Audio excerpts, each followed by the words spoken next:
Hello guys, today we're going to work on Anna Griffin Haunted House easel dies.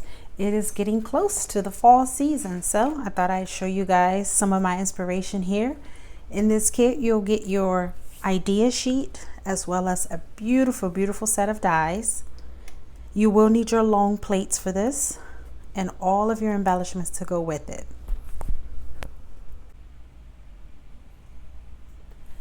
So to get started, you're going to need to cut the longest piece for your base, your actual card base, and your easel. Remember, you need your large cutting plates. Once you do that, it will come out like this. It's going to have two score lines, so you're going to make sure you burnish here and here. Then you're going to have a shadow layer, which is the next one. Going to be here. You'll cut that out. And then we also have our top layer. Once we put these two together, when it's time, you're going to do this. Adhere it down here so that we have our easel. I decided to cut another shadow layer, and that is optional. So what I'm going to do is put this extra shadow layer here. And I just did it in this color just so I can make it look like the land. So once you cut out all of those pieces, the next thing to do is to embellish your haunted house. So you're going to get, there's two sets of windows here and here. You can choose them. So you're pretty much just cutting them out in another piece of cardstock or whatever contrasting colors you use, opposite, whatever, and you're just overlaying by choice, okay? You're also getting some shutters. There are one, two, I think they're all the same. They look the same to me. I think this one's a little different, but no, actually this one is shorter. So you're getting 3 shutters, and you cannot see it, but make sure you emboss this as well. There are places for your shutters. There are no overlay windows for here, so don't worry, you're not missing anything. You're getting a pumpkin, you're getting the ghost, you're getting a bat. The bat doesn't have a home actually in the cutouts of the top layer of the card. You freely put that wherever. You're getting your door. There is a cobweb or spider web. There's a door frame. And then there's this, maybe shingles. I don't know what it's called, but I know it's for the home. This is your cobweb. Looks weird, but that's what that is, the spider web. So you pretty much just overlay that and start creating your beautiful card. So I've started to put on my embellishments. So here's how it's looking so far. There are, you can do the shutters. You can do them like crooked or straight. I kind of just did mine's both ways. Now for this shingle or whatever that is, you have to flip it over and mirror it because you only get one die and it's faced this way only, so it's not going to fit. So you have to mirror it, okay? So just keep that in mind when if you're going to use that particular die, because you're going to need a double-sided paper that's the same color. Unless, well, it's a haunted house, so if you want to do it a different way. Now I know mine's is not looking too spooky or like you know, but I think it looks nice for fall. And I did use some 3D tape on the windows. I didn't do it on the shutters, but I did do it on the windows. So I think this house is coming along very nicely. What do you think? So then for my door frame, I do have some 3D foam tape on the door frame just to kind of, you know how it is when you walk to someone's house, the fancy house, and they have those beautiful door frames. So I want mine to stand out.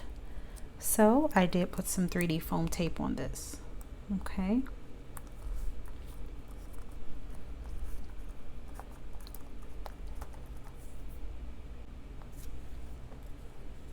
So this is totally optional. What I'm going to do is I'm going to take some of this foil paper that I use to do my shutters, and I'm going to put it behind the two windows as well as the door.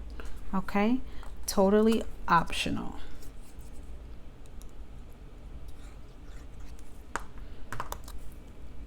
So I just cut a piece of the paper, and I am just gonna, if it will stick, just lay it on the back of it. And even though our shadow layer, I have some glue there, but that will dry. Even though our shadow layer would you know, would show, I just wanted certain areas to be a certain color. So I'm also going to do it here for the windows. And you pretty much just cut it to size and just glue it on.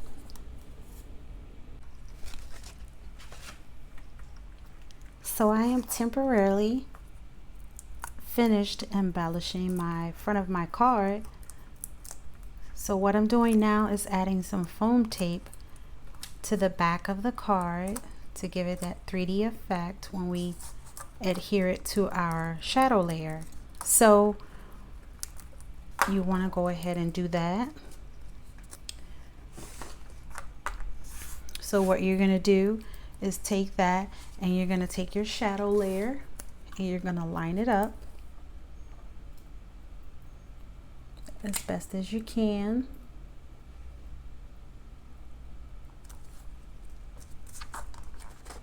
Okay, and then once we do that, we are going to take we need to take our base layer. So this is also, remember I did an extra shadow layer, so I'm gonna go ahead and glue that down at this point. And remember, this base layer for that area is totally optional. So I'm just gonna go ahead and line that up as best I can. Okay, and then now for this part here, this is how we get our easel card. So we need to make this connect. So there is, you can fold it, but I like to leave mine flat and lay it like that. To each his own. You can do it this way or that way. I don't like for this to show, so I just lay it flat, but I do score it. So I'm just gonna, I think I'm gonna go ahead and use some glue tape for this one. Okay, and then I'm just gonna lay that down and then line this up.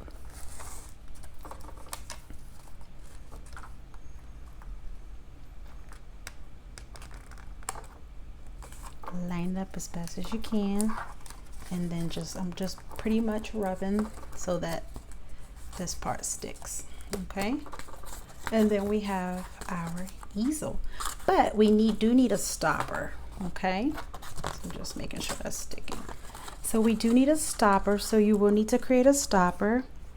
So I went ahead and cut my stopper out, and I put some foam tape on it. You do need to put some 3D tape on it, and I'm just gonna lay that down.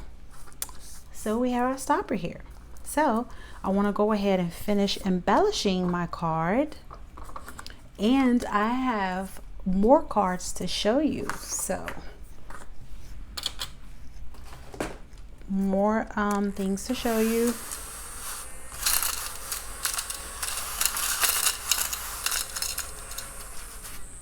Love that. Thank you, Anna. So I'm going to finish embellishing this, and I'm going to come back and show you some cards. So here is my finished haunted house card.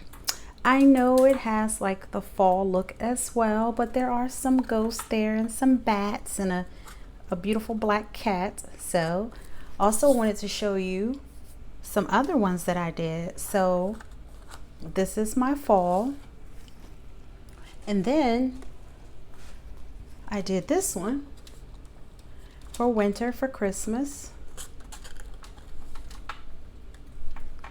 So I just pretty much, I cut out the spooky stuff on the windows, and I did not add the shutters, And then I cut the stuff out at the top and I added some candles and just added a wreath, put some trees behind the windows, and just made it festive. Okay. So then after fall, I have a spring one. So I made this one as a stepper card. So again, I cut out the spooky stuff. I just added some florals. There's some little kittens there. And I just added some grass and some gates.